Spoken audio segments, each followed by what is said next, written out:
Boa noite, boa noite, boa noite a todos e todas. Sejam todos muito bem-vindos. Sejam todas muito bem-vindas.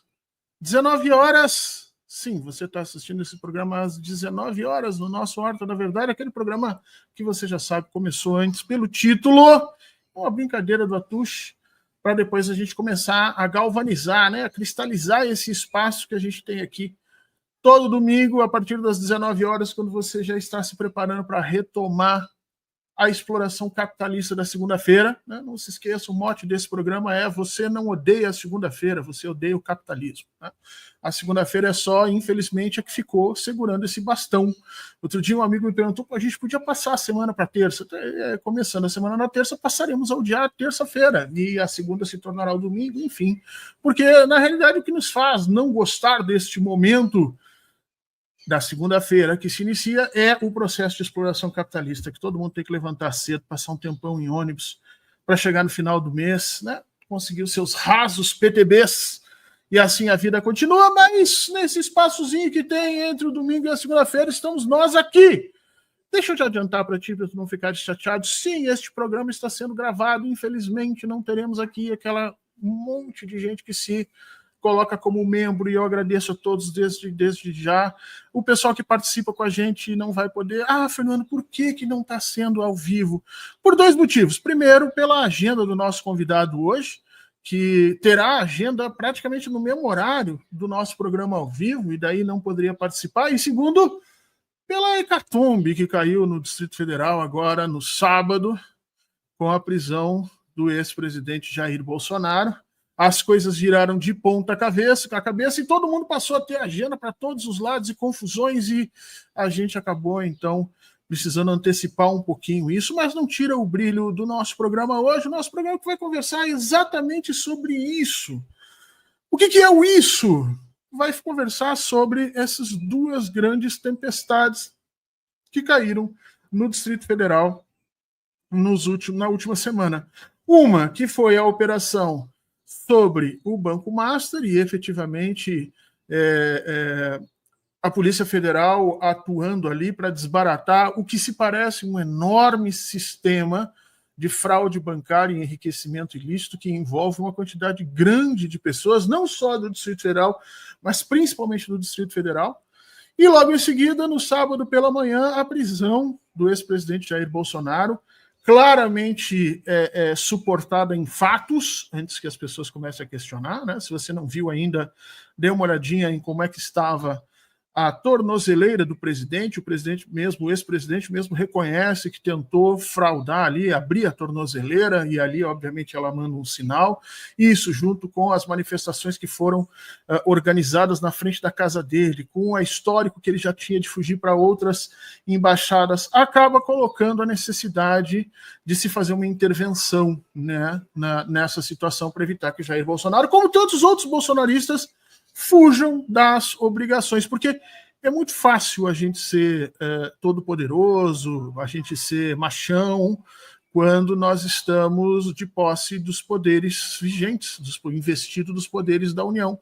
Quando nós estamos do outro lado, quando somos apenas cidadãos, aí o que nós temos é uma justiça correta, que garanta o direito de defesa, que garanta efetivamente todas as etapas de prova, que constitua-se como uma justiça dentro da estrutura legal de um país. E tudo isso o ex-presidente Jair Bolsonaro está tendo, diferente de outros casos que nós vivenciamos, em que as vítimas do abuso da justiça continuam aí esperando para serem reconhecidas, e falo aqui, obviamente, de todas as pessoas que sofreram na mão da operação Lava Jato nesse país. Antes de começar, não te esquece, quero pedir para você se inscrever nos canais do 247, quero pedir para você ir até os canais o programa de votação do IBEST, onde nós estamos concorrendo mais uma vez, pelo terceiro ano consecutivo, ao melhor site de política. Dá uma chegadinha lá, vota para nós. Dessa vez é diferente dos outros anos. Outros anos você podia votar várias vezes, agora não, agora é um voto por pessoa, mas nós confiamos muito na nossa comunidade, então faz esse favor para nós. E não te esquece, Esse espaço, assim como todo o espaço que foi construído a partir da mídia alternativa, ele tem uma razão de ser, ele tem um sentido, e esse sentido é ser a ligação entre você e os espaços de tomada de decisão que nos assistem. Esse é o caminho mais rápido que você tem para ser ouvido, para ser visto, para ser lido, para que nós e outras pessoas que estão nas estruturas de poder tomem decisões amparadas muitas vezes naquilo que você diz nesses espaços. Então, não te esquece de participar, não te esquece de se tornar membro, se isso for, se você puder arcar com esse tipo de situação, ali clica no botãozinho de torne-se membro ali no YouTube, vai aparecer um conjunto de possibilidades, a gente agradece demais, porque quem é membro do 247 já fez história, já participou de diversos eventos, inclusive da retomada do processo democrático que nós vivemos a partir da devolução dos direitos eleitorais para o presidente Lula e depois a sua eleição de 2022.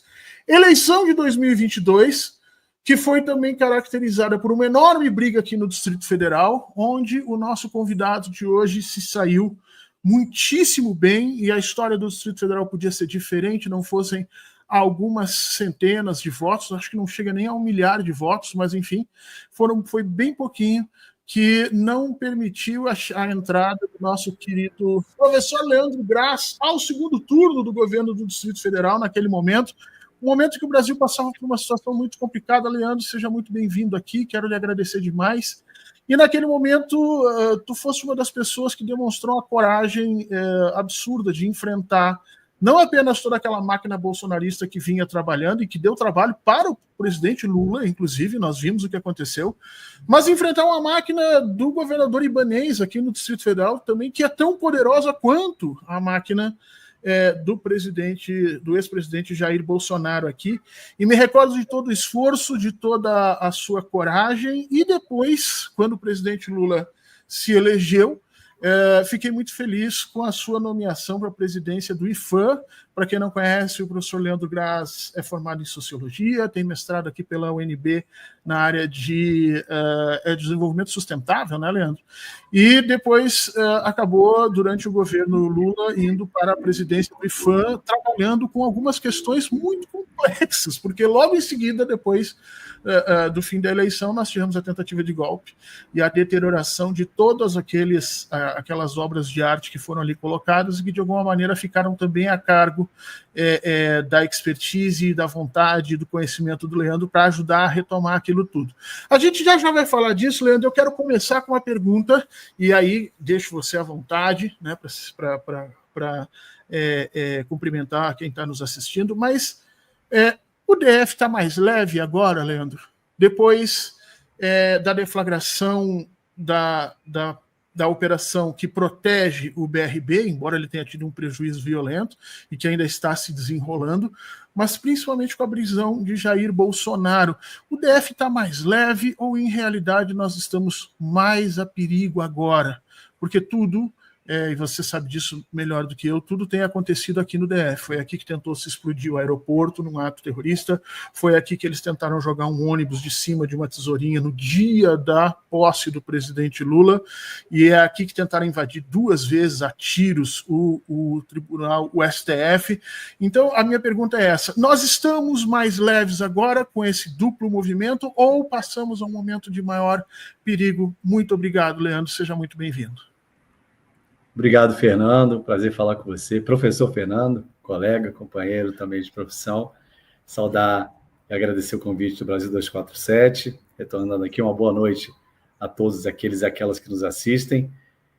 O Distrito Federal está num momento muito importante, muito decisivo, porque nos últimos anos foi aqui que a extrema-direita escolheu para se enraizar, para cultivar o ódio, para cultivar o golpismo.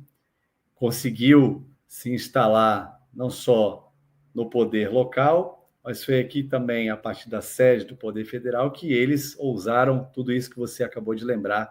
Ousaram explodir o aeroporto, ousaram invadir a sede da Polícia Federal, ousaram impedir o início de um governo legitimamente eleito. Foi aqui que eles ousaram tentar explodir a Praça dos Três Poderes, depois de já terem invadido, destruído o patrimônio cultural, destruído as edificações.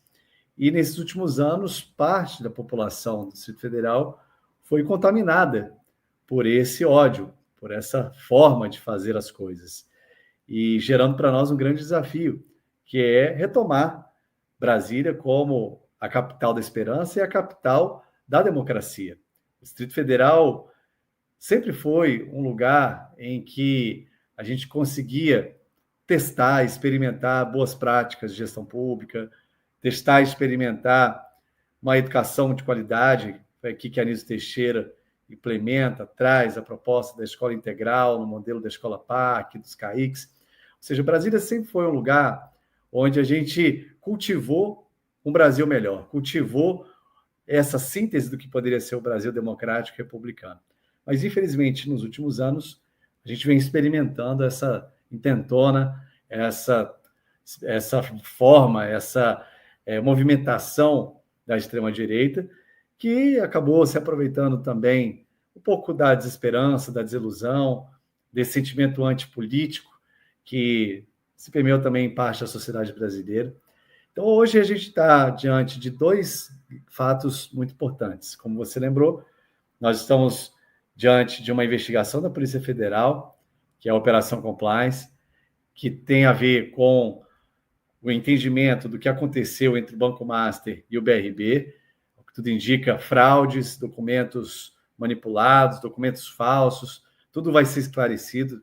Nós temos muita confiança no trabalho da Polícia Federal nesse sentido, de que aquelas que usaram o BRB, usaram o Banco de Brasília para enriquecimento pessoal, para benefício próprio, para fins que não são de interesse público, sejam responsabilizados. Nós vimos o governador Ibanez Rocha e a vice-governadora Serena Leão profundamente envolvidos nesses últimos meses com a tentativa de compra do Master pelo BRB. Não foi apenas o presidente do BRB que liderou isso, não foi apenas o Paulo Henrique que se articulou para que o Master fosse adquirido pelo BRB, foi o governador. Tanto que quando o BRB e o Master foram ali analisados pelo Banco Central e houve a suspensão da compra, o Ibanez falou, entre aspas, vou para cima. E ainda culpou o PT, culpou o PSB de estarem emperrando, de estarem atrapalhando a cidade. Então, ele realmente foi um protagonista. E agora é hora de saber por que ele e a Celina queriam tanto comprar o Master, um banco podre, falido, que está aí com seu presidente preso. E hoje não, sábado, 22 de novembro, nós estamos aqui conversando nesse domingo, é também uma data em que o ex-presidente da República vai para a prisão da Polícia Federal. É importante esclarecer que isso ainda não é a prisão relacionada à condenação que ele sofreu no STF, que estava prevista para já acontecer na semana que vem. Tem a ver com o fato dele tentar violar a tornozeleira eletrônica, para qual fim a gente não sabe exato, mas, ao que tudo indica, para se livrar da tornozeleira e poder não ser detectado pela polícia. Ou seja, será que ele queria fugir? Será que ele queria ir embora de Brasília, do Brasil?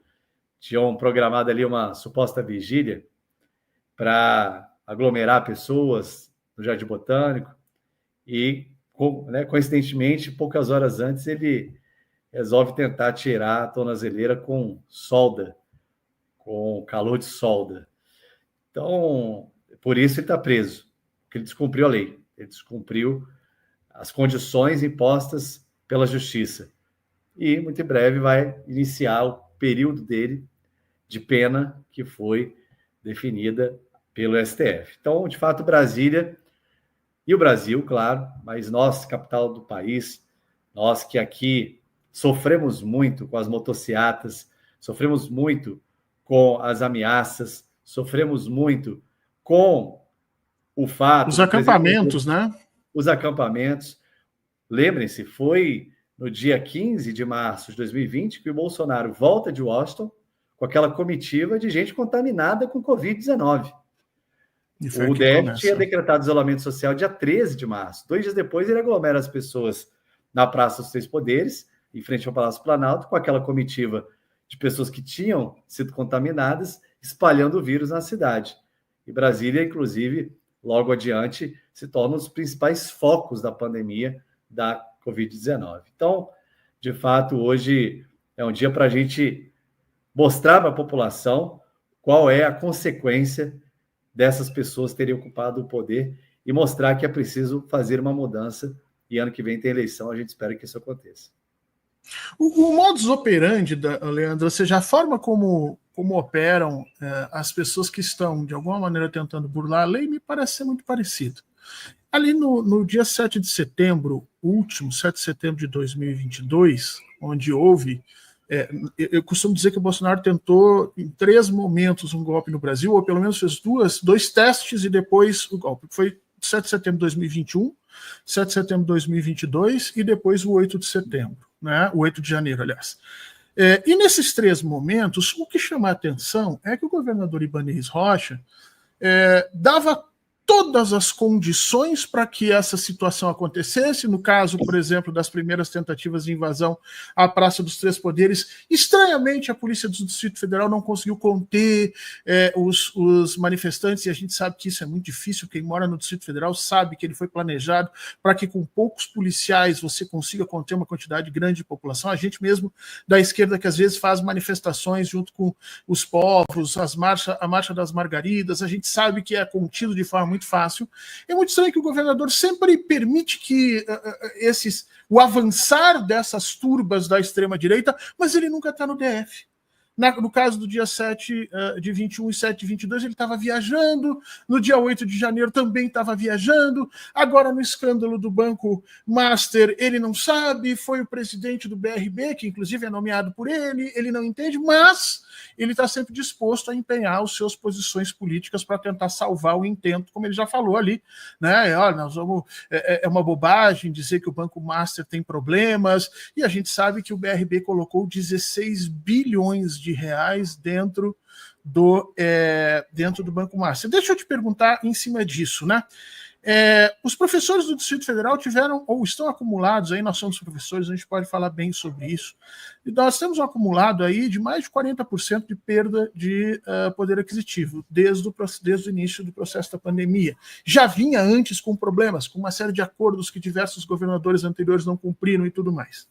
Eu me lembro que nessa última greve houve toda uma discussão e o Ibanez apareceu na mídia dizendo que não poderia assumir o aumento para os professores porque isso significaria 600, se não me engano, 500, 600 milhões de reais a mais e que o DF não teria condições de assumir isso. Qual é o tipo de política que se faz quando você diz que não pode assumir o aumento com uma classe que está defasada, mas entrega isso para banqueiros na ordem de 14, 15, 16 bilhões ali adiante, incluindo a possibilidade de utilização dos fundos de pensão dos professores? Ou seja, é possível que o governador realmente não soubesse de nada nesse processo e que essa gestão do Banco Master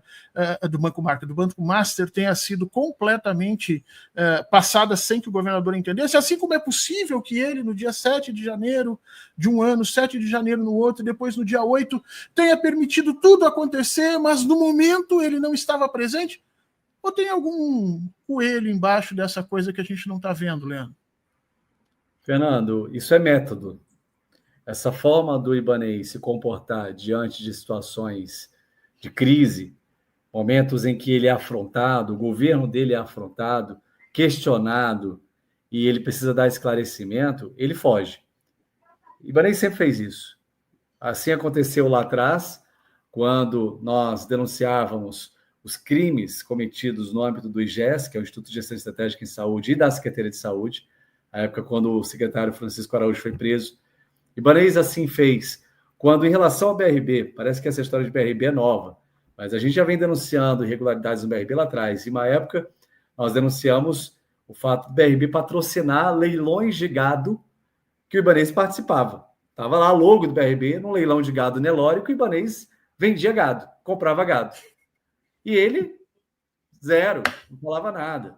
Depois, nos crimes relacionados às fraudes no IPREV, né? O secretário de Economia do Ibanez, o Ney Ferraz, que era presidente do IPREV, depois veio a ser secretário de Economia, foi condenado recentemente. E o Ibanez, nada. Na eleição ele fez isso. O Ibanez fugiu dos debates. Ele foi a 2 ou 3 debates dos quase 10, 15 aí que a gente teve. Então ele evitava o confronto. Então isso é método, isso é uma forma que ele usa de, primeiro, não dar esclarecimento. 2, não se justificar. E 3, não enfrentar os seus opositores, seus adversários e a própria sociedade que quer saber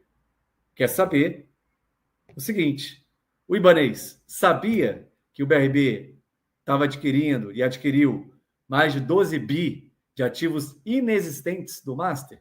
A Celina Leão sabia? Porque se sabiam, é crime de responsabilidade. Se não sabiam, é crime de responsabilidade do mesmo jeito, porque o governo do Distrito Federal é o acionista majoritário do BRB. E como é que ele, enquanto o acionista majoritário, permite que o principal banco da cidade, que ele é o sócio, faça o que fez? Ou seja, não tem conselho, não tem diretoria. O que é que indicou o presidente do BRB? Quem indicou o presidente do BRB foi o Ibanez, foi a Celina. Ou seja, eles têm responsabilidade. Ou seja, então é preciso que a sociedade do Distrito Federal, quem é aqui de Brasília está me assistindo, quem é aqui do DF está vendo o que a gente está falando agora, faça essa pergunta. Faça essa pergunta para o seu vizinho, faça a sua pergunta para o seu grupo de amigos, para os seus familiares, faça a pergunta no seu grupo do WhatsApp aí do trabalho. Gente, peraí, o Ibanez e a Celina não sabiam do crime financeiro que foi cometido pelo BRB junto com o Master? Isso é crime financeiro. Então, ele tem essa postura de se esquivar, de se acovardar diante dos embates e nos momentos de crise que o governo dele ou a postura dele são questionados. Portanto, no 8 de janeiro foi igual, o Ibanez sumiu no 8 de janeiro, sumiu. Ninguém sabia onde estava o Ibanez, o que ele estava fazendo. Daqui a pouco aparece um vídeo dele com aquela cara lavada de que pediu desculpa para o presidente Lula, pediu desculpa para a ministra Rosa Weber, como se ele não soubesse. Como é que não sabia? Descem lá centenas de vândalos criminosos desde o QG, lá do lado do palácio dele. Lá, os caras passaram na frente da sala do gabinete do Ibanez. Quem conhece o Palácio do Buriti, o gabinete do governador dá de frente ao eixo monumental. Ah, mas era domingo, tudo bem. Mas passaram na frente do gabinete do governador, desceram, passaram pelo estádio, pela torre de TV e foram-se embora, atravessaram a rodoviária e chegaram à praça e destruíram tudo que a gente viu destruindo. E o governador não sabia, e o governador foi omisso, e o governador não teve responsabilidade. E a vice-governadora estava onde? E aí lavam as mãos, colocam tudo no colo do secretário de Segurança, que ele escolheu, que era ministro do Bolsonaro, e ele trouxe para voltar para a Segurança Pública do DF. Assim como agora, ele também lava as mãos, disse ontem que parece que ele realmente foi inocente, né? Que ele não sabia de nada, não imaginava que isso tudo estivesse acontecendo. Pelo amor de Deus, meu gente. Pelo amor de Deus. 2 vezes governador, uma inocência, né, Leandro? Uma inocência absurda. Inocência, aliás, que o próprio presidente Jair Bolsonaro também está demonstrando. Não sei se chegou a ver o vídeo, meu caro, da perita da Polícia Federal investigando ali o que tinha acontecido com a tornozeleira, e ele dizendo: não, eu meti o ferro aí só porque eu tive curiosidade. Quer dizer, você é presidente de um país, você sabe que está usando um determinado dispositivo cuja função é ele ser intocado. Eu, inclusive, se estivesse usando aquilo ali, teria medo de tomar banho com aquilo ali, embora a gente sabe que banho não incomoda, mas eu teria medo. E aí, de repente, ele aparece todo arrebentado em volta e você diz que foi no momento de surto. Essa é uma característica, como você bem colocou, tanto do Ibanez quanto do ex-presidente Jair Bolsonaro, de fazerem as coisas e depois não assumirem que fizeram, para tentar manter essa mesma perspectiva aí de inocentes. Eu me recordo que o Bolsonaro, enquanto presidente, toda vez que vinha à tona algum absurdo dos filhos dele, ele dizia: não, são meninos, se excederam. O Sérgio Moro fazia a mesma coisa, tomava determinadas decisões, depois dizia: escusas, se me passei, peço. Todo mundo, Leandro, que é branco, rico e tem alguma posição, tem uma desculpa. Aqui no DF nós temos visto uma quantidade gigantesca de casos de racismo, de homofobia, e sempre depois vem um laudo. A pessoa estava em surto, a pessoa estava sem remédio. Mas o jovem preto de periferia, Leandro, e você trabalhou dando aula para essa gente durante muito tempo, assim como eu, os jovens pretos de periferia não têm essa mesma desculpa. E como mostrou o governador Cláudio Castro, costumam ser tratados pelas polícias na base do tiro, na base da pancadaria. Como é que a gente muda essa história de um Brasil tão desigual, se as pessoas que estão no poder seguem acreditando que os governadores e os presidentes são inocentes e que os jovens que estão ali numa situação social complicada e que às vezes roubam um celular, cometem um delito ali, esses merecem morrer. Como é que a gente muda isso? E obviamente que a pergunta é, como é que se montou esse estado de coisas na cabeça das pessoas, né? O senso de justiça mexe muito com as pessoas de forma geral. Todos nós, quando nos sentimos injustiçados, nos sentimos mal, dá um mal-estar mesmo, né? Para quem tem o mínimo de senso de justiça, se sentir injustiçado ou ver uma injustiça, não é muito simples, não é fácil. E principalmente para a grande maioria da população, pessoas trabalhadoras, comuns, pessoas que acordam cedo, que cuidam das suas famílias, que estão lá no seu dia a dia, precisando cumprir suas tarefas, e percebem que alguém, por ser rico, por ser poderoso, não arca com as consequências dos seus atos, comete crimes, não é punido, faz o que quer e não acontece nada. É claro que isso gera uma indignação. E, pior ainda, gera uma frustração e uma falta de credibilidade com as instituições. Então, é muito importante que tudo que a gente está vendo no Brasil hoje realmente esteja acontecendo e dando esse testemunho de que a justiça é para todos. E a justiça tem que ser justa, ela tem que seguir a Constituição. Nós vimos aí nos últimos anos processos fraudados, conluio de procurador com juiz, operações que eram simplesmente para fazer alarde, eram operações que... Esquentar provas. Para criar, exatamente, inventar provas. Então, ver a Polícia Federal atuando e respeitando, inclusive, a dignidade dos investigados, dos réus, isso é um bom exemplo que o país dá, que o Estado brasileiro dá. Vejam, Jair Bolsonaro não foi torturado, Jair Bolsonaro não foi ofendido, Jair Bolsonaro... Não foi exposto. Ele foi algemado, ele não foi exposto. Na decisão judicial, que não nos cabe aqui analisar, comentar, mas está escrito que tem que respeitar a dignidade humana do réu, né, do preso. Então, isso que a gente precisa de um país que não faça distinção entre pessoas conforme a sua classe, sua renda, sua cor de pele, e que a justiça, de fato, seja para todos. Agora, é claro que para que isso aconteça, há muitos passos para serem dados. Acredito que a gente tem que começar pela base. Muito se criticou, muito se criminaliza do ponto de vista da participação política ou da educação política no ambiente escolar. Querem acusar os professores de doutrinadores, querem nos acusar de estarmos promovendo algum tipo de ideologia, enfiando, como se fosse possível a gente enfiar ideologias nas cabeças das pessoas. Ou seja, a educação política ela é muito importante. A formação cidadã, a educação para a democracia é a base também para que a gente consiga construir essa sociedade. A gente poder ter, no dia a dia dos estudantes, das crianças e adolescentes, essa compreensão, esse exercício também da justiça, dar-lhes autonomia, protagonismo para construírem as soluções para os seus conflitos, para construírem as soluções para os seus dilemas interpessoais, comunitários. É por aí. E cobrar, claro, sempre que as instituições não correspondem ao seu papel, que elas correspondam. E o Poder Judiciário, dos três poderes, é um poder muito importante nesse processo, porque ele tem que aplicar a justiça, ele não pode cometer injustiça.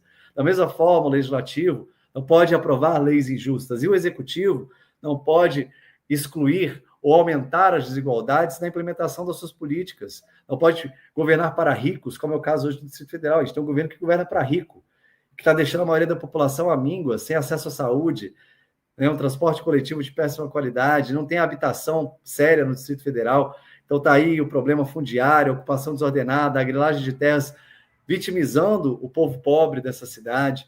E aí a consequência é o caos, a consequência é a falta de credibilidade do próprio Estado. Eu vejo muito isso em Brasília, Fernando. Às vezes as pessoas dizem assim, nossa, mas o DF deu uma endireitada, né? Ficou muito conservador, porque a extrema-direita tomou conta. De fato, eles incidiram. Mas tem uma outra coisa que a gente precisa refletir, e o nosso campo precisa refletir, a esquerda, os progressistas, que é o seguinte, há que se recuperar a esperança, há que se recuperar a credibilidade, há que se recuperar a crença das pessoas na possibilidade do Estado garantir direitos.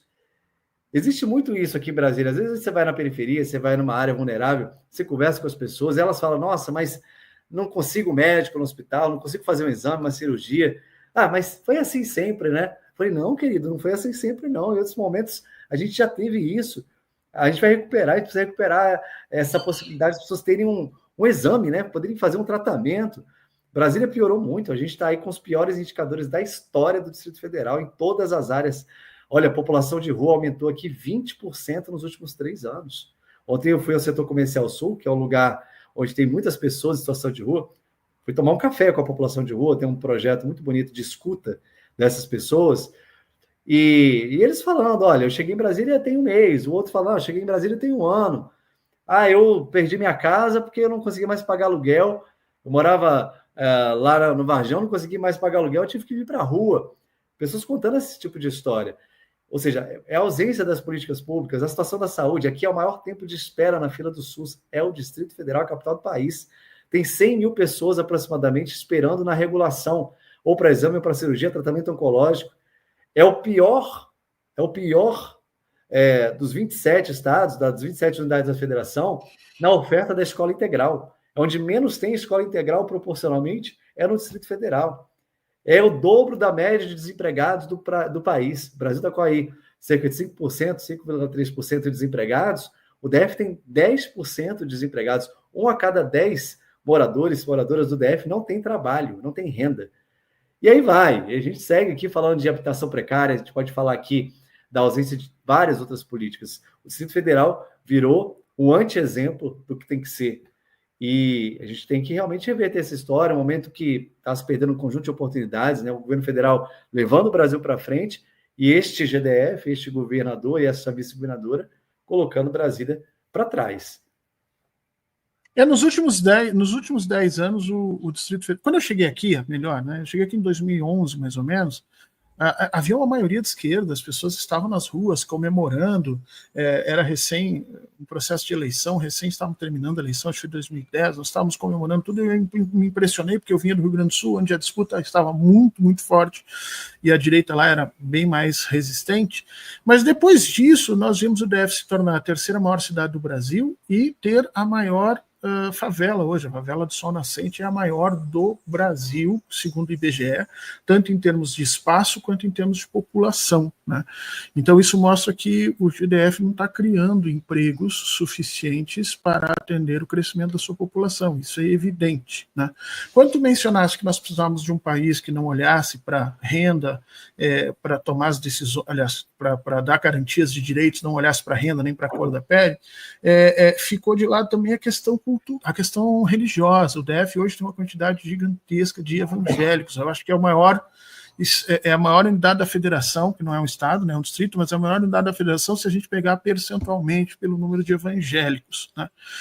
Como é que funciona agora, nesse momento onde você tem a principal liderança desse mundo evangélico sendo presa, é o presidente Jair Bolsonaro, o governador Ibanez e a vice Celina Leão, que tem base nos seus apoios nessa estrutura evangélica, também imbricados nesses escândalos de corrupção, e ao mesmo tempo nós estamos vendo um empobrecimento do Distrito Federal cada vez maior, um aumento da miséria durante os governos dele, porque isso aconteceu durante o governo Bolsonaro e durante o governo Ibanez.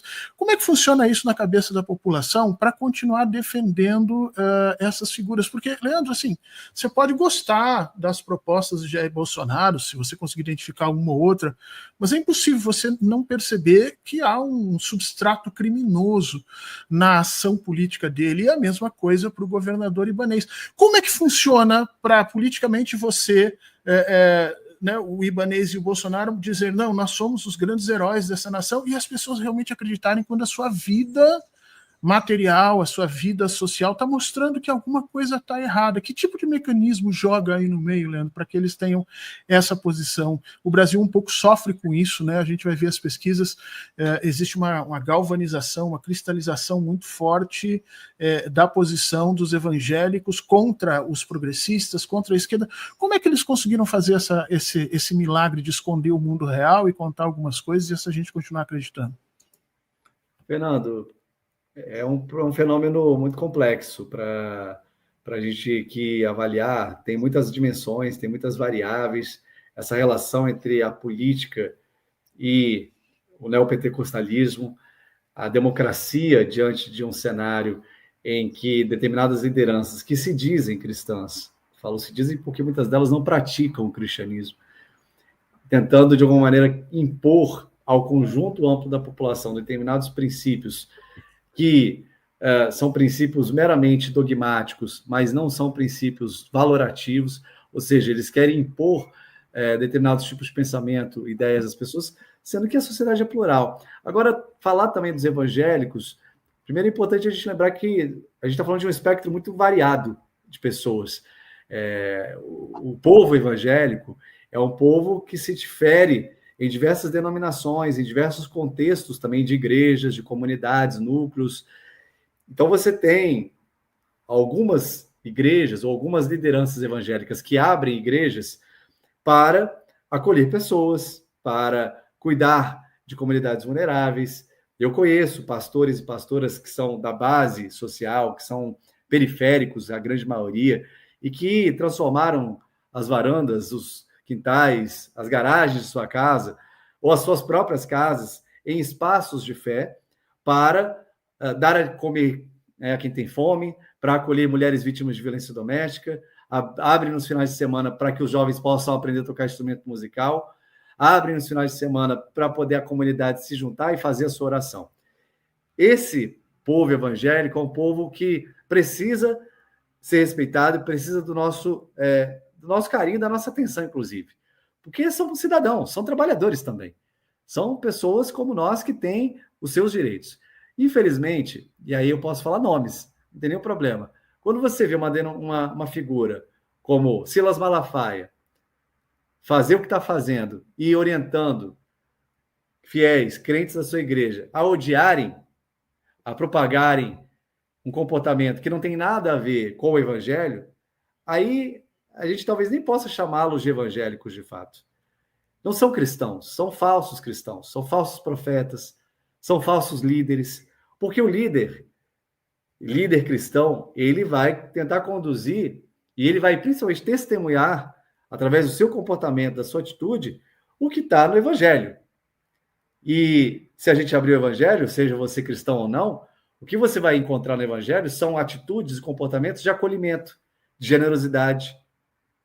A figura de Jesus de Nazaré, mesmo você acreditando que é o Messias, que é o Deus ou não, a figura histórica Jesus de Nazaré era uma figura solidária, não era uma figura violenta.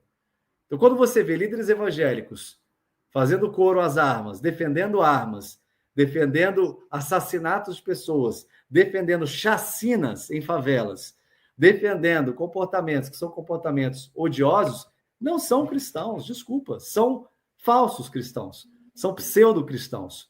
E também há aqueles chamados cristãos de ocasião. Há aqueles evangélicos, até às vezes católicos, de ocasião.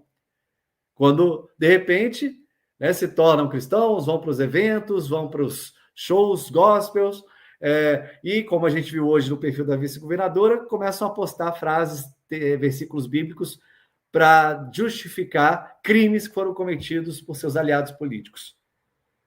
Então, é muito sério essa apropriação desses falsos cristãos, do povo evangélico, do voto do povo evangélico, e da esperança desses caras, né?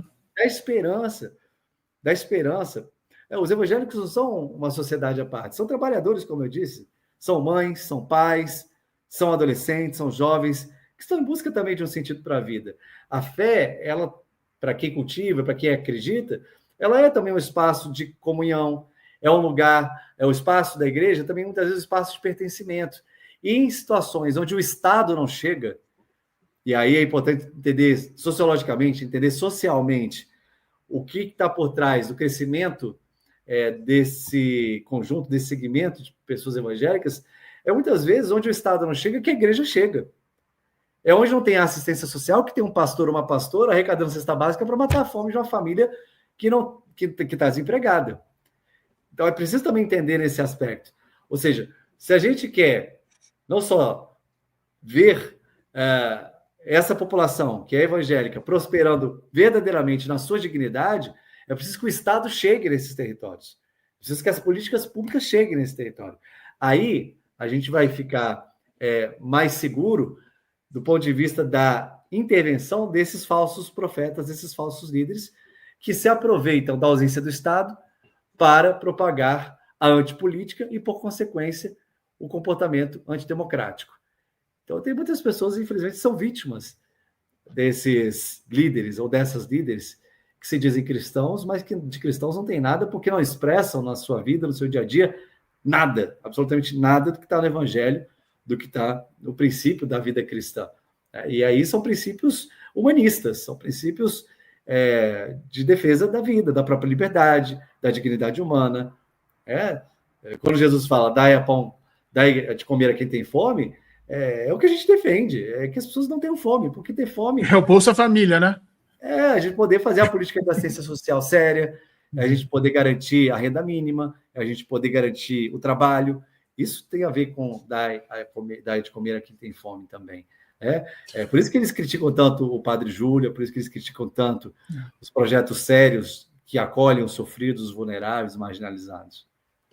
O único lugar na Bíblia, Leandro, se a gente for ler a Bíblia toda, e tem pastor aí que nunca leu, mas se a gente for ler a Bíblia toda, o único momento onde Cristo é agressivo, ou seja, você vê ele partindo, segurando a violência e partindo em direção ao outro, é quando ele entra no templo, tem os vendilhões do templo, onde ele tem ali as pessoas fazendo dinheiro com a fé alheia.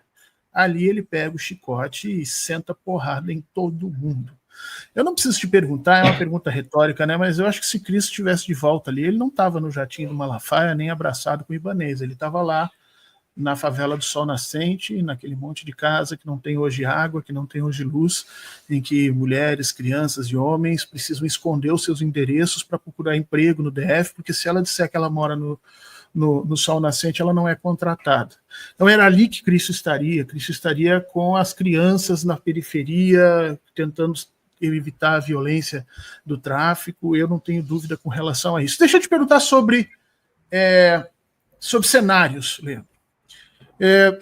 Bolsonaro não tem sido muito, vamos dizer assim, não jogou coletivamente, porque se ele tivesse jogado coletivamente, ele teria ido pacatamente para a prisão e se tornado o mártir, o líder, né, o espírito fulgurante que a direita queria que fosse colocado lá. O Malafaia várias vezes deu essa dica para ele, né? Vai, fica lá. A própria esposa dele disse isso também, né? Olha, nós vamos lutar por você, como se ele já fosse uma carta fora do baralho. Mas ele teima em não ser a carta fora do baralho, ele não aceita essa posição, e com isso ele incomoda demais o campo da direita, porque a direita não consegue saber quem é que vai ser candidato, quem não é. Uma hora ele dá uma porrada no Tarcísio, outra hora o Tarcísio diz que está tudo bem entre os dois, uma hora... Né? Essa situação fica meio complicada entre eles, por quê? Porque, obviamente, o Bolsonaro tem um ego muito maior do que o sentido político que ele tem no Brasil. E olha que o sentido político dele, nós temos que concordar, é grande. É perverso, mas é grande. Mas ele não tem jogado em equipe. Se ele tivesse jogado em equipe, ele teria empurrado um pouco mais essa prisão, talvez um pouquinho mais para o ano que vem, para tentar transformar isso num jogo político. Por outro lado, a Polícia Federal e o STF têm trabalhado muito para separar a prisão de Bolsonaro das eleições de 2026. Você acha que a prisão agora consegue esse efeito? Nós vamos iniciar 2026, um ano eleitoral, onde todos nós sabemos que a coisa já muda de figura logo no início, com essa separação, ou vamos ter ainda que lidar com essa pressão, essas tentativas anti-institucionais da direita brasileira até bem próximo da eleição, complicando um pouco esse cenário, Leandro? É um cenário novo para eles, porque desde quando começaram a atuar nessa tentativa de afronta à democracia, de questionar a Constituição, de questionar as eleições, eles mantiveram um certo nível de segurança, mantiveram um certo nível de estabilidade, os seus apoiadores, a sua militância. É preciso dizer que agora a extrema-direita tem militantes, ela tem uma base, e essa base se organiza, e ela vai para a rua, e ela vai para as redes, e ela consegue fazer uma disputa política que antes estava meio escondida, eles não se apresentavam, né? Hoje eles não têm mais vergonha de dizer o que eles dizem, de ser o que eles são e de defender o que eles defendem. Antes eles tinham essa camada fascista da sociedade brasileira, ela se escondia um pouco. Tinha vergonha de ser fascista, né? Ela era um pouco envergonhada, meio constrangida. Agora não, é tudo muito evidente. Então, a novidade disso tudo é que o porta-voz deles vai agora responder no cárcere, vai ficar limitado. Já está aí algumas semanas, alguns meses, sem condição de se comunicar. E pode ser que surjam outros porta-vozes, pode ser que eles consigam entrar no consenso e direcionar o apoio a uma figura específica, ou eles se espalhem aí com várias figuras ao mesmo tempo, tentando promover a mesma linha, a mesma mensagem. Creio que muita gente se frustrou com o bolsonarismo, muita gente se decepcionou com o voto no Bolsonaro. A maioria do povo brasileiro não é extremista, não é fascista. É importante dizer isso. O Bolsonaro ganhou a eleição em 2015, quase chegou a 50% em 2022. É preciso lembrar que o presidente Lula ganhou a eleição e ganhou com a margem de pouco mais de 2 milhões de votos, quase ali 48% do eleitorado votou no Bolsonaro, mas esses 48% que ainda assim votaram no Bolsonaro não são integralmente pessoas que cultivam o ódio e a intolerância e que são antidemocráticas.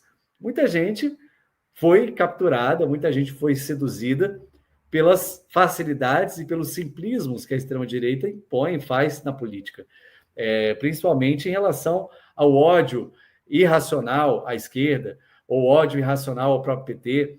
Então, tem muita gente que hoje fala, olha, eu errei, eu votei no Bolsonaro e eu me equivoquei. Está aí, ele é um bandido, ele é um criminoso. Ele está condenado. Então, as pessoas estão percebendo também. Aqui em Brasília, hoje de manhã eu fui à Feira de Braslândia conversar com comerciantes, com trabalhadores, e eu ouvi de pelo menos ali 5, 6 pessoas, olha, eu votei no Ibanez, mas estou arrependido. Eu não devia ter votado no Ibanez, devia ter votado em você, eu devia ter votado em outra pessoa.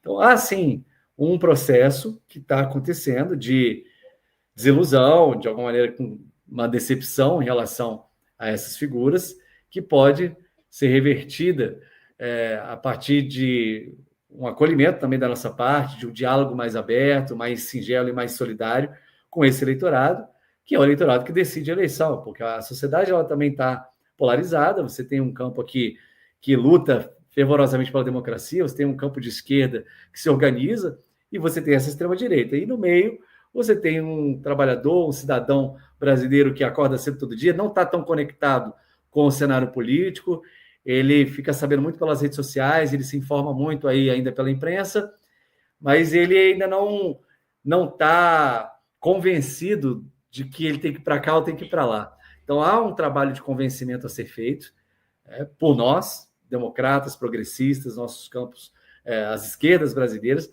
para que a gente consiga se conectar novamente com essa classe trabalhadora, com quem nós já estivemos muito bem conectados em outros períodos, com quem nós nos aliamos historicamente. É para eles, é por eles que a gente faz política, é para a grande maioria do povo brasileiro, é para quem depende das políticas públicas e do Estado. Nós não fazemos política para os milionários, para a elite desse país, a gente faz política para o povo, e é preciso que a gente volte a mostrar isso e volte a expressar com muita veemência qual é a nossa opção prioritária. Quando nós ganhamos as eleições, nós governamos para toda a sociedade, mas nós temos prioridades.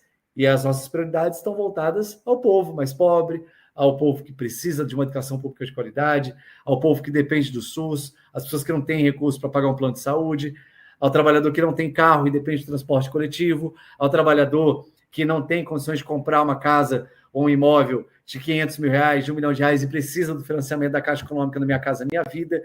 É para essas pessoas que a gente governa prioritariamente. E é necessário, então, nesse momento, como nós temos visto o governo federal afirmar, de quem nós estamos do lado. Nós estamos do lado do povo brasileiro. Não é só ao lado, é do lado. Nós temos lado, é desse, é o lado da maioria. E isso tem que ser comunicado, isso tem que ser dito nas ruas. É muitas vezes preciso, também quando somos confrontados, ter paciência e não retrucar imediatamente. Hoje, de novo, voltando a essa história da feira, encontrei uma senhora, ela estava vendendo gairinha caipira. E aí ela falou assim, olha, eu não gosto, eu estava com a estrela, né, do partido aqui, e ela falou assim, eu não gosto do PT. Eu falei, por quê? O pessoal achou que eu ia já veio retrucar e virar as costas. Eu parei e fiquei conversando com ela ali uns 10 minutos. Aí ela, não gosto do Lula, não gosto do PT e tal. Mas por que a senhora não gosta? Vamos conversar um pouco com ela. Ela foi conversando, falou, mas o PT fez isso, fez aquilo e tal. Eu falei, sim, mas a senhora sabe que esse caso especificamente que a senhora está falando, depois demonstrou-se que foi o contrário. E aí comecei um trabalho de esclarecimento com ela, comecei a falar das políticas do governo federal, comecei a falar, falei, a senhora está no Bolsa Família? Ela falou, estou no Bolsa Família, minha filha também está. E aí eu falei, pois é, a senhora sabe que o Bolsa Família foi um programa que o governo do presidente Lula que criou lá atrás, hoje esse programa... Criou e defendeu, né? Tem saído do programa porque começaram a trabalhar. A senhora, por exemplo, se melhorar aqui a sua renda, talvez nem precise mais do Bolsa Família. E aí ela falou, depois ela agradeceu, falou assim, nossa, foi bom conversar com você, depois aí deu o telefone, pediu para a gente botar ela lá nos grupos. É um pouco isso, assim, a gente também como sofreu muito, nós da esquerda que também fomos tão atacados pelo bolsonarismo, né, pela direita, a gente ficou muito defensivo às vezes, a gente ficou, em alguns momentos, muito reativo. É preciso serenar, às vezes ter um pouco de paciência, dar a oportunidade de escutar as pessoas e ali a gente entender qual é o caminho para o convencimento. Claro que tem, infelizmente, cidadãos e cidadãs que não estão a fim de escutar, né, querem gritar, falar, tá, não querem nenhum diálogo, mas há muita gente que quer, e é por aí que tem que ser. Nós estamos indo para o final, meu caro Leandro. Eu tenho duas perguntas para te fazer. Uma ao amigo Leandro Grazi e outra ao presidente do IFAM. Porque a gente tem que aprender no Brasil uma coisa muito difícil que você faz com maestria, que é separar o público do privado. Né? Eu tenho responsabilidades públicas e determinadas ações públicas, mas eu tenho posições privadas. Você é um cara que sempre trabalhou muito bem essas duas partes. A primeira coisa que eu quero perguntar ao amigo Leandro Grazi, assim, o Leandro sempre foi um cara que agiu, conhece muito bem essa estrutura de rede, se elege com mais de 6 mil votos. Na época, aqui no Distrito Federal, era a primeira vez, se não me engano, estava se candidatando, depois de um trabalho nas periferias muito legal, e depois enfrentou a máquina do Ibanez com altivez, indo para os debates, sendo agredido nos debates por um capitão não sei do que só queria falar sobre educação sexual para ele nem queria falar problema de gênero, e tu fosse um cara que sempre lidou muito bem com isso, e sempre soube reconhecer os limites que nós, inclusive na esquerda, temos, que nós erramos também, como outros governos. Olha, aqui você foi sempre um cara muito... E agora você diz, a gente precisa colocar uma certa, né, um freio, ouvir e refletir sobre o que está acontecendo. Qual é o caminho para a gente em 2026, Leandro? É um caminho do toma lá, né? A gente é agredido e devolve, vamos para as redes na base da ignorância, vamos montar uma estrutura gigantesca e bater de frente com eles, usando as mesmas regras, ou vamos trabalhar essa escuta social que você tem empregado aí, vamos pensar com um pouco mais de estratégia, vamos entrar com um acolhimento. Qual é o caminho que Leandro Grazi, se fosse contratado aí para, né, grande mentor, gestor das redes, da política digital brasileira, que caminho tu colocarias para a gente nesse problema? Veja, a pergunta para o presidente do IFAM vem depois. É um mundo novo, a gente está diante de um cenário totalmente diferente, o mundo está mudando muito rápido, a cada eleição, todo mundo fala, essa eleição mais importante da história das nossas vidas, ou essa eleição é a eleição mais difícil que a gente vai ter até hoje.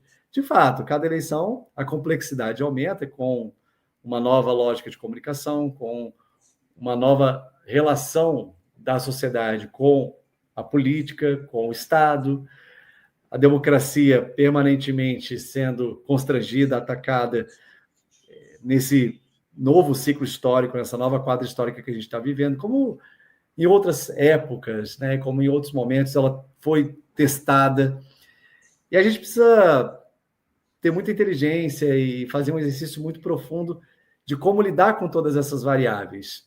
Ou seja, quais são os valores e os princípios que a gente afirma, quais são os projetos e as inovações que a gente pode apresentar, porque na medida que a sociedade está se transformando, a gente também precisa transformar e modificar as soluções para as novas demandas, para as novas realidades. Enfrentar a pobreza hoje não é como enfrentar a pobreza 40 anos atrás. É diferente, você tem outras variáveis. Hoje mesmo a pessoa com baixa renda, ela tem acesso às tecnologias, numa área urbana. O mundo rural hoje é outro mundo rural. Então é isso, a gente tem que primeiro entender esse mundo. Afirmar os valores, ter propostas e também saber fazer o contraponto. A gente tem que ser denúncia e anúncio. Não adianta a gente só ser denúncia. Ser denúncia é fácil, inclusive. Eu fui deputado de oposição, ser deputado de oposição é desafiador por um lado, porque você é bastante sabotado pelo governo, aqui que a gente viveu com o GDF foi aí absurdo, né? Quantidade de ataques que eu sofri dos portais que o Ibanez comanda, que recebem dinheiro do governo dele, do próprio governo, dele mesmo, da Celina. Mas você tem que ser anúncio, ou seja, para que lado você quer, para que caminho você aponta? Quais são as propostas que você traz? Creio que para o ano que vem, nós temos que equilibrar as duas questões, né? Especialmente em estados, como é o caso do DF, onde nós somos oposição ao governo atual. É preciso ter o enfrentamento, ter o contraponto, mas principalmente dizer para a população qual vai ser a diferença entre nós e eles.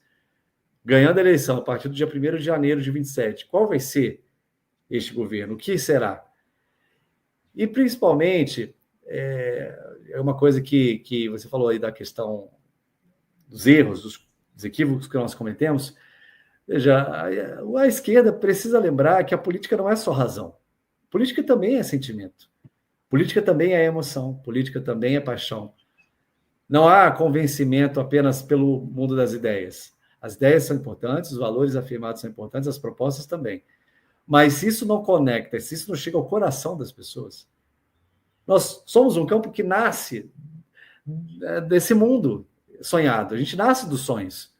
A gente nasce das utopias. A esquerda não nasceu da academia da ciência. A esquerda nasceu das utopias, de um mundo possível. E o sonho é a matéria-prima das grandes transformações. Se a gente não tiver capacidade de sonhar e sonhar com as pessoas, idealizar, imaginar o que pode ser, não adianta. A gente pode fazer o melhor infográfico, a melhor estrutura de propostas de campanha, o melhor programa de governo, não vai chegar.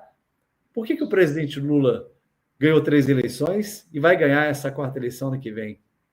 Porque é uma pessoa que se conecta, é uma pessoa que consegue adentrar e ter empatia, ter a medição do que as pessoas realmente estão sentindo. Primeiro porque ele já sentiu essas dores que o povo, em grande parte, sente. Alguém que já passou pela fome, que já passou pela miséria, um trabalhador que já foi explorado e que denunciou essa exploração e organizou outros trabalhadores. Então, ele tem lastro, ele tem experiência de vida. Mas, junto com isso, ele consegue ter esse poder de conexão realmente com o que está lá dentro do coração das pessoas, né, com seus sentimentos. E é preciso que nós, da esquerda, lembremos-nos, a vida não é só razão, a vida também é emoção.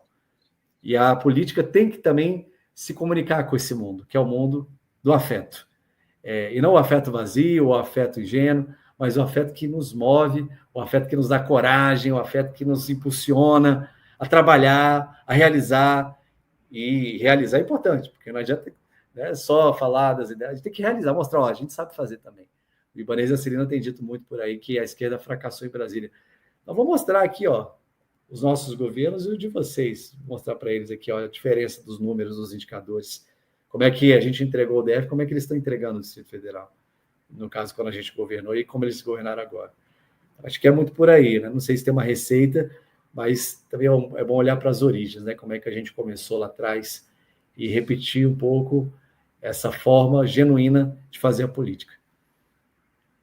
Presidente Leandro Grass, presidente do Instituto do Patrimônio Histórico, né, do IFAM, que a gente chama, e Artístico Nacional. O senhor mencionou uma coisa aqui muito interessante, a gente precisa ter passado, presente e futuro. O presidente Lula é a figura que é, porque ele sempre teve passado, ele sempre foi presente e defendeu as suas causas, mas ele sempre trabalhou com o futuro, fazendo essa anunciação que tu tão bem colocasse, dizendo para que lado nós vamos, para que lado nós coloquemos. A gente pode discutir, não concordar, mas ele teve esses 3 tempos. O IFAM é uma instituição que cuida desses 3 tempos, cuida do patrimônio, essencialmente colocado, estabelecido como parte das nossas partezinhas, né, dos nossos bloquinhos de reconhecimento no tempo. Eu sou historiador, tenho doutorado nisso, então ele trabalha com o passado, ele trabalha com o presente, com as identidades, e ele trabalha com o futuro através da memória. Muitas pessoas não entendem isso, mas quando a gente fala de memória, a gente está falando de futuro, a gente não está necessariamente falando de passado, porque a memória é um certo acordo coletivo que nós fazemos para interpretar o meu passado. Eu tenho dito, Leandro, em diversos momentos, que uma das partes mais falhas que nós tivemos no enfrentamento ao fascismo foi não ter trabalhado a nossa memória pública de forma correta. Nós vimos o quanto a Câmara sabotou, por exemplo, que a gente fizesse as menções ao dia 8, em todos os anos que se sucederam. O presidente Lula teve que mandar fazer os eventos, porque a Câmara não queria colocar. O próprio STF tem tido uma postura muito mais interna do que externa desse processo, né? Teve aquela primeira sessão com o prédio destruído para demonstrar que as coisas funcionam apesar da materialidade. Mas por que o Brasil não criou uma política de memória pública mais eficiente? Especificamente com relação à Covid, nós não temos um memorial digital da Covid, lembrando a quantidade de médicos que morreram. O Brasil foi dos que mais perdeu médicos na Covid, médicos e enfermeiros. E depois nós não tivemos um memorial do 8 de janeiro para que a gente consolidasse isso. Por que nós não tivemos isso no Brasil nesse governo? É causa da nossa sociedade ainda dividida, nós não tivemos grana para fazer esse tipo de coisa, não tivemos tempo. Por que a gente não conseguiu trabalhar um pouco melhor a nossa memória pública? Até para dar base, por exemplo, para o STF condenar Jair Bolsonaro, até para dar base, por exemplo, para que a gente nunca mais venha defender cloroquina em momentos de pandemia. O que faltou ali para que a gente pudesse ter um pouco mais de posicionamento nessa questão, presidente? Primeiro ponto que você traz é muito importante sobre a memória, que não diz respeito somente ao passado, ela também diz respeito ao futuro. É uma política de memória, qualquer país que trata seus traumas, trata suas violações, suas injustiças históricas, é sempre uma ferramenta para a construção de um futuro diferente daquele que o passado mostrou. Ou seja, a gente viu isso em vários países, como na Alemanha, no Chile, em relação ao Holocausto, em relação à ditadura militar. E no Brasil, historicamente, a gente sempre teve muitos desafios para fazer essa política de memória, de reparação histórica e de lembrança dessas injustiças. Não para celebrá-las, exaltá-las, mas para que não se repitam, né? E essa é a grande questão da política de memória, você impedir que atrocidades, que situações indignas em relação ao ser humano, elas voltem a acontecer. No nosso caso, creio que a gente teve um avanço ali ao final do governo do presidente Lula, com o primeiro governo da presidenta Dilma, em relação à Comissão da Verdade, falando desse aspecto da memória da ditadura militar. Há pouco tempo, aí vamos falar 40 anos, é que a gente começa a ter também uma política específica dentro do patrimônio cultural para o resgate da memória africana no Brasil. Os pontos de memória dos escravizados. Tivemos aí em 2012 a descoberta do Cais do Valongo, no Rio de Janeiro, que veio se transformar em patrimônio mundial em 2016. Tivemos recentemente tombamentos de terreiros, que era uma coisa inimaginável no Brasil até a década de 70, 80. O primeiro terreiro é a década de 80, o terreiro da Casa Branca, lá em Salvador. Esse ano a gente fez o tombamento do terreiro Simimó, dentro do IFAM, né, no nosso Conselho Consultivo. O reconhecimento de expressões, saberes também de matriz indígena e africana. A Constituição definiu os quilombos como patrimônio cultural, mas isso nunca tinha sido regulamentado. A gente veio regulamentar agora, em 2023, com uma portaria que estabelece um passo a passo, simplificando o referenciamento cultural das comunidades quilombolas, para que elas mesmas digam o que elas querem que seja preservado, e ali a gente conclui com um ato declaratório com o tombamento dos quilombos. É um tombamento diferente do tombamento administrativo que a gente tem aí com os bens culturais em geral. E semana que vem, nós vamos ter no IFAM, na última reunião do Conselho Consultivo neste ano, o tombamento do DOPS, lá do Rio de Janeiro. Então, assim, de fato, a gente está avançando, mas a velocidade precisa aumentar, você tem razão. Em relação à Covid, é um tema que a gente não pode deixar esquecido do que aconteceu no Brasil, o negacionismo em relação à vacina, em relação ao tratamento, à difusão de métodos e medicamentos que não faziam nenhum sentido. Em relação ao 8 de janeiro, a gente teve algumas ações, no caso do STF, hoje tem lá um espaço musealizado sobre o 8 de janeiro, inclusive com peças que foram destruídas e que não foram restauradas. Nós fizemos um trabalho no IFAM, em parceria com a Presidência da República e a Universidade Federal de Pelotas, que se deu em 3 frentes. A primeira foi a recuperação das obras do Planalto, do 8 de janeiro, incluindo lá as mulatas de Cavalcante, um restauro feito por professores e estudantes da Federal de Pelotas. Produzimos um livro e produzimos um documentário tem aqui no Google, no YouTube, quem quiser pesquisar, Democracia Restaurada, eu posso te mandar o link depois, Fernando, para você divulgar aqui no nosso programa, que conta todo o trabalho de recuperação do patrimônio cultural ali do 8 de janeiro, e algumas ações, né, muito localizadas que estão acontecendo aí Brasil afora. Vários materiais também produzidos aí por veículos de comunicação. A gente não pode deixar o 8 de janeiro ser esquecido. É algo muito grave, muito importante na história do Brasil, que sinaliza essa vigilância que a gente tem que ter com a democracia a todo tempo. E há outros temas de memória também que a gente conseguiu trabalhar ao longo desses últimos anos. Você tem, por exemplo, ainda na área da saúde, uma memória importante que não pode ser perdida em relação às antigas colônias de hanseníase, aos antigos manicômios. O trabalho da professora Daniela, muito importante em relação a isso, né? O Holocausto Brasileiro, que está tendo desdobramentos recentemente em espaços, em discussões, debates públicos. Falei aqui do DOPS, o IFAM está fazendo aqui no DF, em parceria com a UNB, um mapeamento dos pontos de memória sensível da ditadura militar, para que a gente depois construa uma cartografia política, social e patrimonial do que foi a ditadura no DF. Então, é um trabalho realmente que tem que ser pactuado. O Ministério dos Direitos Humanos, há pouco, fez a entrega da certidão de óbito de desaparecidos, incluindo a dona Estino Guimarães, que foi o jovem da Universidade de Brasília, também desaparecido na época da ditadura. Tivemos aí, em 2022, depois de derrubar um veto do Ibanez, uma lei que o Ricardo Vale tinha apresentado, o Ibanez derrubou na justiça. A gente percebeu lá o pontinho, né, que ele tinha encontrado de falha no processo legislativo, depois de corrigiu isso, aprovou a lei de novo para trocar a ponte Costa e Silva por ponte Ernestina Guimarães. O Ibanez vetou o projeto de lei. A gente conseguiu derrubar o veto em 2022 e hoje a ponte não se chama mais Costa e Silva. Foi o presidente do AI-5, o presidente da censura, da tortura, dos desaparecimentos, das mortes no Brasil na época do regime, né, da ditadura, e agora tem o nome de um jovem democrata que lutou por liberdade no nosso país.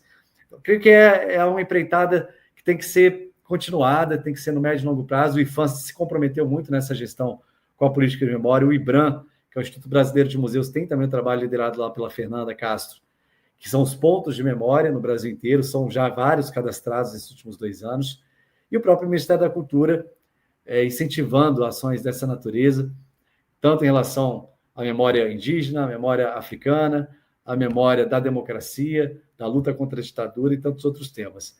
Mas é preciso que isso se multiplique, é preciso que a gente tenha cada vez mais compromisso com essa pauta, porque também vai ter um impacto muito grande aí para o futuro, na formação das atuais e futuras gerações. A gente viu a importância disso, Leandro, agora nos últimos anos, né? Eu acho que o Brasil está sofrendo um choque de realidade com relação à política. A gente viu que votar influencia diretamente na vida das pessoas. As pessoas elegeram Bolsonaro e nós tivemos filas da fome, as pessoas foram comer osso. Nós votamos, elegemos Luiz Inácio Lula da Silva, saímos do mapa da fome. Então as pessoas puderam perceber que sim, votar em pessoas muda a minha vida, muda o meu dia a dia, e também acabaram percebendo como as políticas de memória também alteram a vida da gente, né? Enquanto você vai lá e defende torturadores e tenta criar histórias de um passado que não existiu, pessoas morrem. A gente viu isso no Brasil, né? Nós tivemos mais pessoas mortas durante a Covid do que os Estados Unidos tiveram de soldados mortos na Segunda Guerra Mundial. Gente, é muito sério. Pegue os números de mortes dos norte-americanos na Segunda Guerra Mundial, durante todo o período que eles estiveram em guerra, e peguem o número de mortes por Covid no Brasil, vocês vão ver que morreu mais gente no Brasil do que lá. E a gente viu o quanto é importante essa política da memória. Leandro, eu quero primeiro te agradecer a presença aqui, pedir de novo para os nossos telespectadores, para a galera que está nos seguindo, desculpa por não estar ao vivo, mas o Leandro tem uma agenda importante nesse momento, e era necessário a gente falar sobre essas tempestades no DF, e aqui tempestades políticas e culturais. Leandro, muito obrigado pela tua presença aqui, meu caro, deixar um grande abraço, e por tu ser essa pessoa de luta que há tanto tempo és, transparente, e que não se furta de tomar um café, uma Coca-Cola com quem quer que seja mesmo, tendo tido um desempenho tão importante na política brasileira, porque tem gente que depois que sobe não desce mais, né? Aí não quer mais saber, mas tu é um cara diferenciado. Te deixar um grande abraço, agradecer demais, um beijo para quem está nos assistindo. Na semana que vem a gente volta. Um grande beijo, até mais. Valeu, Fernando. Obrigado pelo convite, prazer imenso conversar com você. Um abraço a todos os espectadores.